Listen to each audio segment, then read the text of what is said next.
नमस्कार, आपके साथ मैं सीके सिंह। आप देख रहे हैं next 9 news nation. Uttar Pradesh के वाराणसी में समाजवादी पार्टी के प्रमुख अखिलेश यादव ने जनता को संबोधित किया। जनता को संबोधित करते हुए अखिलेश यादव ने कहा कि अगर उत्तर प्रदेश में समाजवादी पार्टी की सरकार बनती है तो पुलिस और फौज की भर्तियां निकालेंगे। वहीं 11 लाख खाली पड़े सरकारी पदों को भी भरा जाएगा। शिक्षा मित्र, पुरानी भर्तियों, आंगनबाड़ी, आशा कार्यकर्ताओं को सभी को समाजवादी पार्टी से काफी उम्मीदें हैं।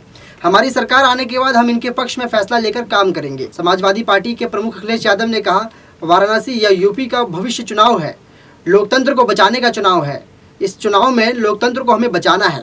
जब हमारी सरकार आएगी तो पुलिस भर्तियों के साथ हम ये भी सुनिश्चित करेंगे कि सेना के लिए भर्तियां की जाएं। हमारे पूरे देश को और खासकर जहां जहां से मां गंगा गुजरी है, न केवल आम लोगों को बल्कि किसान और उन्हें खुशहाल बनाने का काम किया। मैं मां गंगा का भी प्रणाम करता हूं। आज इस ऐतिहासिक रैली में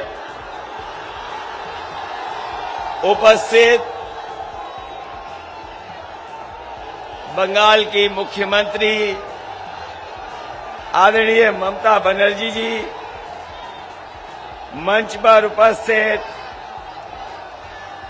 आदरणीय श्रीमती जय बच्चन जी, समाजवादी पार्टी के राष्ट्रीय प्रमुख महासचिव आदरणीय राम गोपाल यादव जी, आरएलडी के राष्ट्रीय अध्यक्ष जयंत चौधरी जी, पार्टी के हमारे सभी नेता, गठबंधन के सभी हमारे नेता पदाधिकारी और इस चुनावी जनसभा में उपस्थित गठबंधन के सभी हमारे नेता कार्यकर्ता, आदरणीय बुजुर्ग, किसान भाई, मजदूर, माताएं, बहनें और बड़ी संख्या में नौजवान साथी पत्रकार बंधुओं, और मैं कह सकता हूं,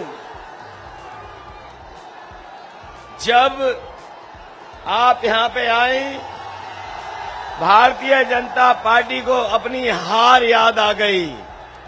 और आज जब आप 7वें चरण के चुनाव में आई हैं,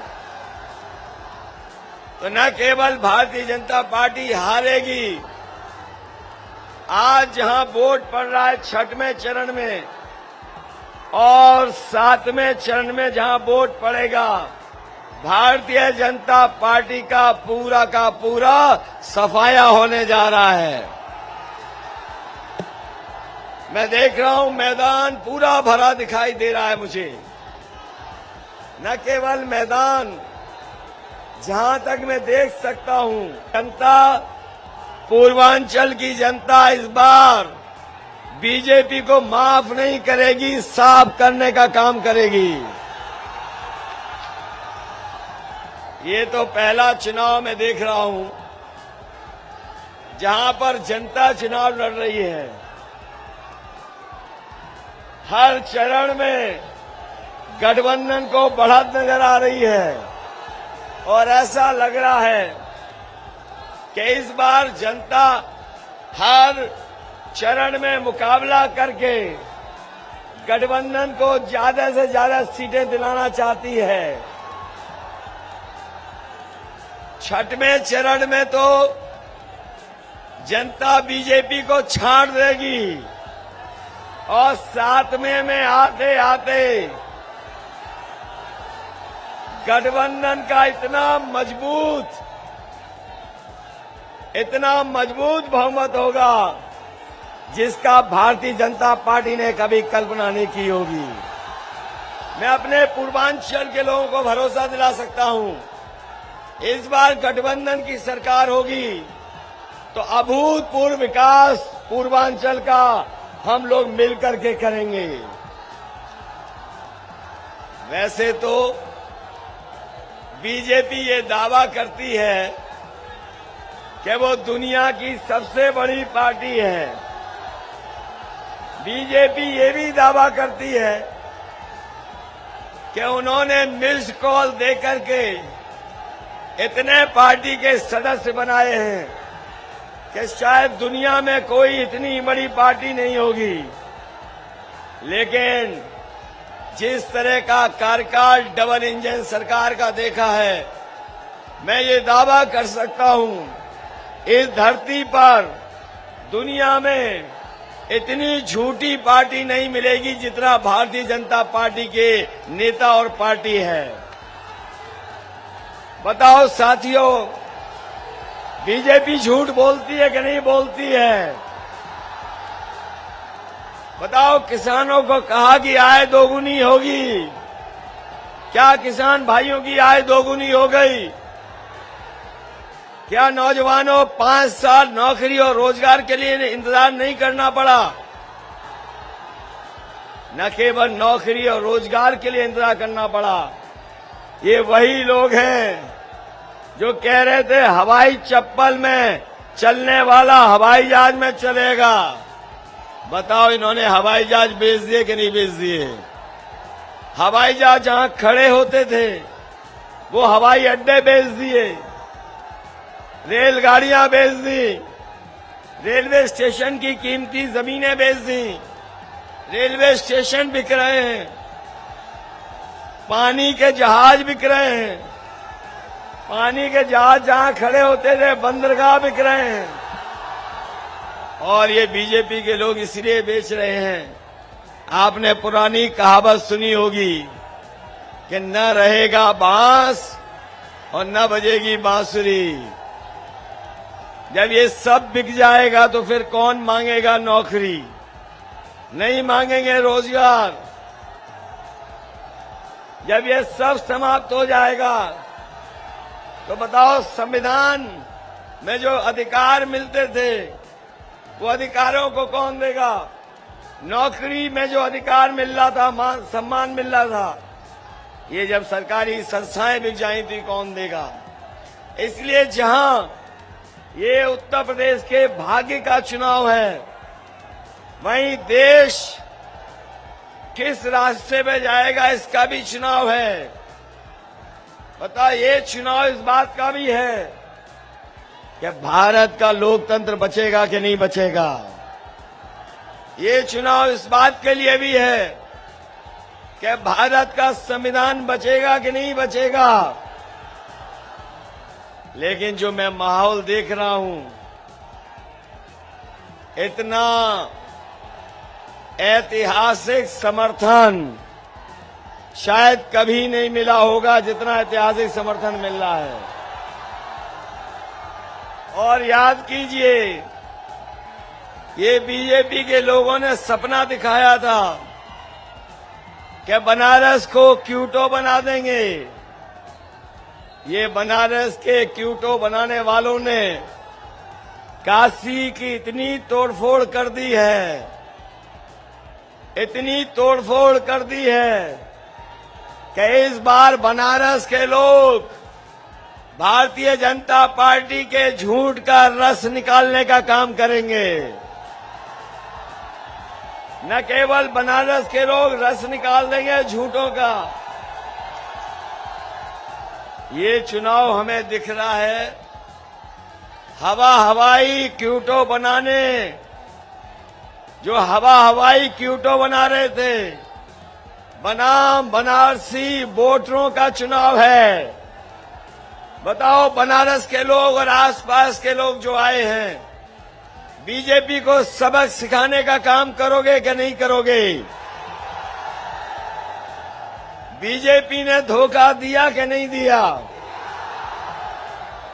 और जिस समय फ्री सिलेंडर बांटे थे, उस समय याद है, जो सिलेंडर की कीमत 400 थी, आज बताओ 1000 पार कर गई कि नहीं कर गई?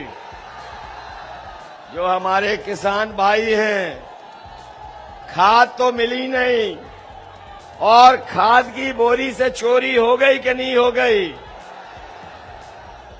डीएपी मिली नहीं। इस बार बीजेपी वाले भी चुनाव के बाद ढूंढने में नहीं मिलेंगे।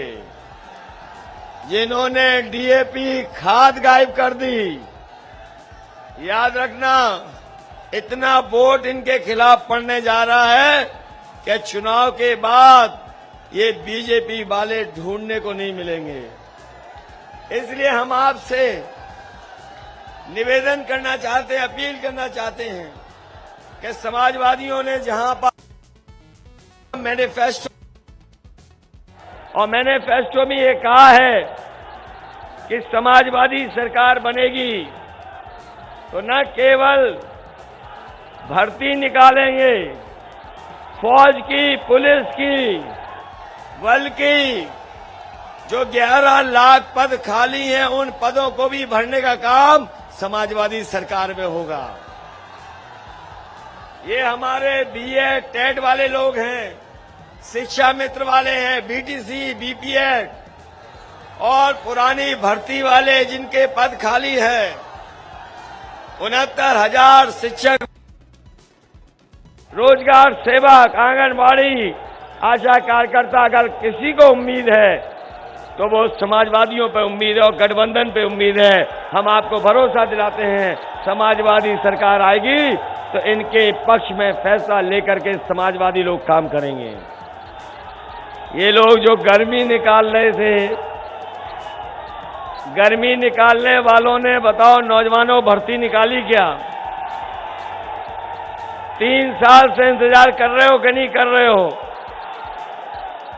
और आपकी उम्र भी बढ़ गई, इसलिए समाजवादी सरकार बनेगी तो पुलिस के साथ साथ फौज की भर्ती कैसे निकले उस दिशा में भी समाजवादी लोग काम कर करके दिखाएंगे। मुझे तो लग रहा है ये 6वें और 7वें चरण वाले लोग जो गर्मी निकाल रहे थे उनकी भाप निकालने का काम करेंगे। बताओ भाप निकाल लोगे कि नहीं निकालोगे? इसलिए याद रखना, ये चुनाव जहां साइकिल का है वहीं आपके छड़ी वाले भी लड़ रहे हैं। साइकिल और छड़ी दोनों की मदद करोगे? और मुझे खुशी है इस बात की, जहां से चुनाव शुरू हुआ था, पश्चिम से चुनाव शुरू हुआ था, इस बार आरएलडी और गठबंधन के लोगों ने भारतीय जनता पार्टी का हमेशा हमेशा के लिए खात्मा पश्चिम में कर दिया है। और जिस समय मऊ में पहला कार्यक्रम हुआ था ओम प्रकाश राजभर जी के साथ, दूसरा हमारा उससे पहले कार्यक्रम संजय चौहान जी के साथ हुआ, याद होगा उस समय कहा था कि ये समर्थन ऐसा मिल रहा है कि बीजेपी जिस दरवाजे से आई है उसी दरवाजे को भी बंद करने का काम गठबंधन के दल करेंगे। बताओ आज लग रहा कि नहीं लग रहा कि दरवाजा बंद हो गया? इसलिए आपसे अपील करता हुआ याद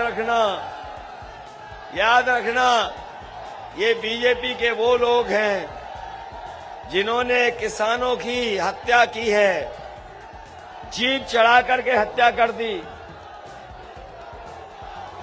हत्या की और आज भी न्याय नहीं मिल रहा है।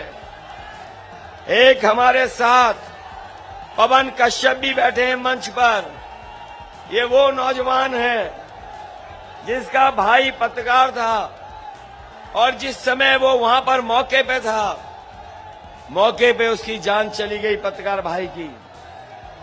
मैं इस मौके पर मैं पवन के साथ साथ ये जो पवन दिखाई दे रहे हैं ये वो हैं जिनके भाई की जान, याद कीजिए, लखीमपुर में गई थी, अभी तक न्याय नहीं मिला है।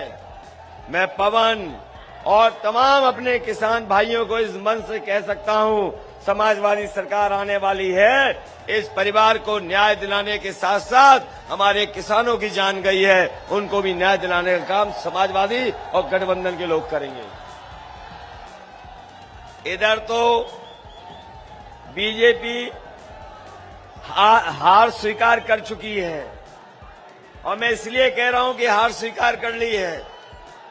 उनके प्रत्याशी आपने देखे होंगे आज जनता से माफी मांग रहे हैं, कोई दंडवत होकर के माफी मांग रहा है, कोई कान पकड़ करके उठक बैठक लगा के माफी मांग रहा है, कोई तेल लगा करके माफी कर रहा है, लेकिन मैं कहना चाहता हूं कि यहाँ का किसान और नौजवान बीजेपी के प्रत्याशी अगर कान पकड़ के भी 700 बार उठक बैठक लगाएंगे, तब भी यहाँ का किसान और यहाँ का नौजवान बीजेपी को माफ करने वाला नहीं है।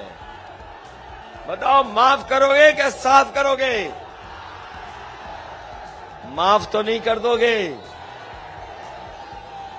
ये तो नहीं भूल जाओगे कि मां गंगा के अंदर लाशें बही थी, हजारों लाशें बह रही थी। ये भूल तो नहीं जाओगे? जिस समय सरकार मदद करती मजदूर भाइयों की, मजदूर पैदल पैदल घर पहुंचे थे, बहुत लोगों की जान चली गई थी। बताओ, पैदल पैदल मजदूर चले थे, वो भूल तो नहीं जाओगे? महंगाई तो नहीं भूल जाओगे? और 5 साल हमारे नौजवान रोजगार और नौकरी के लिए इंतजार करते रहे, ये बीजेपी को तो नहीं भूल जाओगे? इन्हें साफ करोगे? ये डीजल पेट्रोल महंगा कर दिया कि नहीं कर दिया? और ये अगर इस बार आ गए, अभी तो 100 रुपए में बेच रहे हैं पेट्रोल, अगर कहीं दोबारा आ गए तो 200 रुपए में पेट्रोल बेचेंगे। इसलिए सावधान हो कि नहीं सावधान हो? मैं तो बधाई देता हूं कि यहां पर बनारस में जो बीजेपी ने और उनके प्रधानमंत्री जी ने एक गांव में पूरे विकास कार्य कराए थे और उस गांव को गोद ले लिया था। आपको जानकारी मिली होगी, जिस गांव में गोद लिया गया था वो गांव का भी प्रधान बीजेपी हार गई। बताओ, बीजेपी हार गई कि नहीं हार गई? आप लोग नाराज हो बीजेपी से कि नहीं नाराज हो? हटाना चाहते हो कि नहीं हटाना चाहते हो? इन्होंने काशी में तोड़फोड़ की है कि नहीं की है? गंगा की सफाई की कि गंगा गंदी है? कांग्रेस के सभी नेता कार्यकर्ताओं का और भाई मैं आप सबसे अपील करूंगा कि जो राजेश पटेल चुनाव लड़ रहे पिंडरा से, उनका चुनाव चिन्ह लिफाफा है। लिफाफा मत भूल जाना, लिफाफा याद रखोगे। सुनील सोनकर चुनाव लड़ रहे छड़ी से, छड़ी को याद रखोगे। अरविंद राजभर छड़ी से लड़ रहे हैं।